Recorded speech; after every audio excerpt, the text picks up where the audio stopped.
Hi.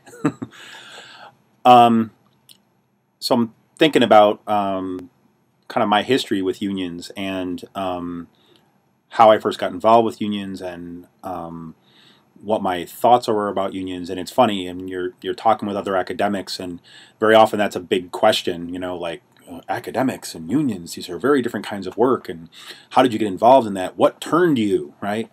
And in many ways, I have a different angle on that. Is because for me, unions were just kind of part of the fabric of my family.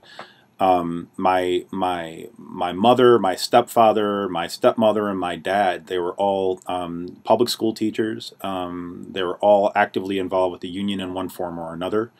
My dad went on to be a union negotiator for NYSET, which is the New York State United Teachers, which is the union he was part of in Utica, New York.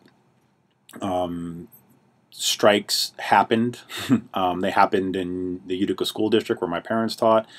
My dad would frequently be out on helping with strikes and negotiating contracts for strikes, but we never really talked a whole lot about the specifics of what it meant to be in a union, and we didn't sit around and sing union songs or kind of raise the banners and all this. They were just there.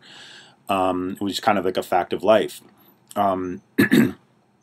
I think it was probably only when I was involved with our union here at Kutztown during our last contract negotiations did I actually realize how much of not what we talked about, but how we talked about issues, whether they were politics or whether they were thinking about problems or talking about helping people.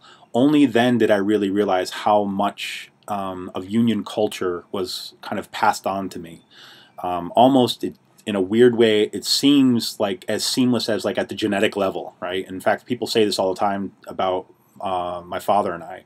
They said, "Oh, it just got passed down in the genes," because his father had organized a printers union in Rotterdam, New York, and had been active in politics before. So there's just a long history of that, and people like to reduce everything to biology, so it's all genetic, of course. But yeah, so I mean, unions have always been just part of the way I think, I guess.